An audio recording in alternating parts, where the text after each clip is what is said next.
Pergaulan bebas dan semua perbuatan yang dapat mengarah ke perzinahan dilarang oleh Islam. Perbuatan tercela ini akan mengakibatkan hancurnya kehidupan pribadi dan merusak tatanan kehidupan masyarakat. Lebih dari itu, pelakunya akan dikucilkan oleh masyarakat dan mendapat laknat dari Allah dan Rasul-Nya. Islam tidak melarang untuk bergaul dengan banyak orang, tetapi Islam menganjurkan untuk bergaul dengan teman dan sahabat yang berakhlak mulia. Menurut Islam, pergaulan harus sesuai dengan nilai-nilai syariat serta tidak boleh melanggar norma dan etika. Islam membenci dan melarang pergaulan bebas, yakni pergaulan yang tidak memperdulikan aturan agama, norma, dan etika. Kemuliaan dan kehormatan diri harus dijaga dengan selalu berakhlak mulia. Lebih dari itu, kesempurnaan iman seseorang tercermin dari kesempurnaan akhlaknya. Ada banyak kasus kekerasan seksual yang terjadi karena lemahnya iman. Kasus-kasus kekerasan seksual juga dipicu oleh gaya berpakaian yang tidak sesuai dengan syariat Islam. Banyak wanita berpakaian tetapi seperti telanjang sehingga mengundang terjadinya kemaksiatan. Islam mengajarkan umatnya agar berpakaian yang menutup aurat. Aurat harus dijaga sebaik-baiknya, sebab jika aurat terbuka atau sengaja dibuka untuk dipamerkan, berarti telah merendahkan diri sendiri. Oleh karena itu, mari kita berpakaian yang rapi, sopan, dan menutup aurat supaya menjaga dan terjaga kehormatan kita di mata manusia dan di hadapan Allah.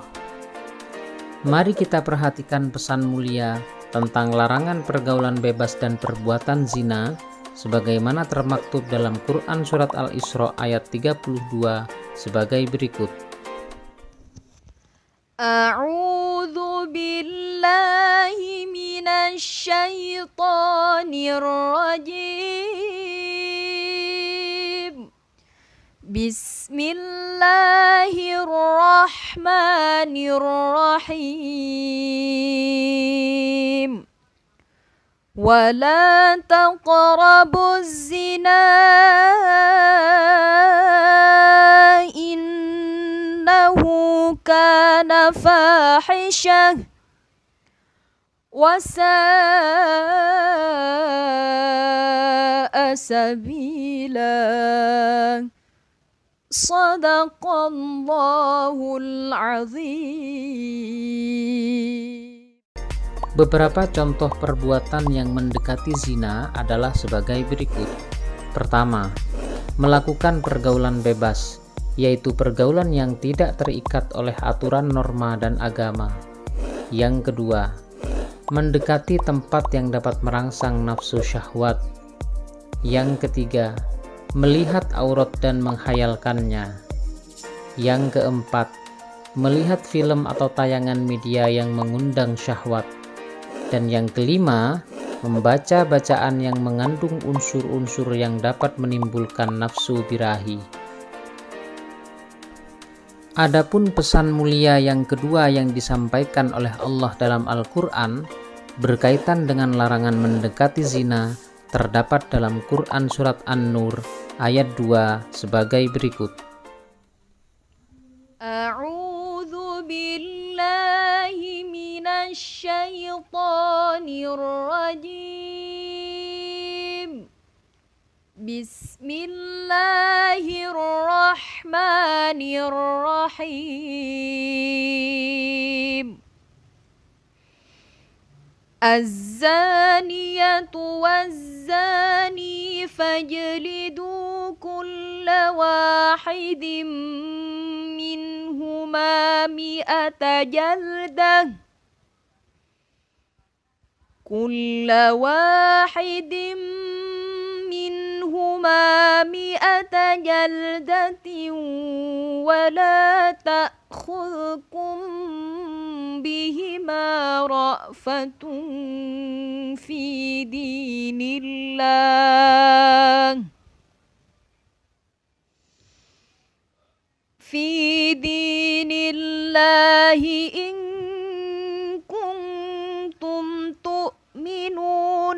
بالله واليوم الآخر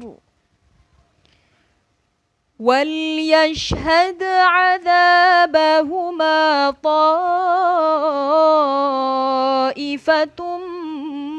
من المؤمنين صدق الله العظيم. Ayat ini menyampaikan 3 pesan penting kepada kita. Pertama, pelaku zina, baik laki-laki maupun perempuan, dihukum dengan cara didera atau dicambuk sebanyak 100 kali. Yang kedua, Allah melarang orang beriman berbelas kasihan kepada keduanya hingga mencegah menjalankan hukum Allah. Dan yang ketiga, pelaksanaan hukum bagi pelaku zina disaksikan oleh sebagian orang yang beriman. Islam membagi perilaku zina menjadi 2 bagian. Pertama, zina muhson, yaitu zina yang dilakukan oleh seorang laki-laki atau perempuan yang sudah pernah menikah. Yang kedua, zina ghairu muhson, yaitu zina yang dilakukan oleh seorang laki-laki atau perempuan yang belum pernah menikah atau masih perjaka atau gadis. Ada 2 cara untuk mengetahui dan membuktikan apakah seseorang telah melakukan perbuatan zina atau tidak. Pertama, dengan menghadirkan 4 orang saksi. Syarat saksi yang diperbolehkan dalam kasus perzinahan adalah laki-laki, adil, dan memberikan kesaksian yang sama tentang waktu, tempat, dan melihat dengan mata kepala sendiri saat pelaku melakukan perbuatan zina. Yang kedua, adanya pengakuan dari pelaku zina bahwa dirinya telah berzina. Pelaku yang mengaku telah berzina syaratnya harus sudah balik dan berakal. Adapun dampak buruk dari pergaulan bebas dan perbuatan zina antara lain sebagai berikut.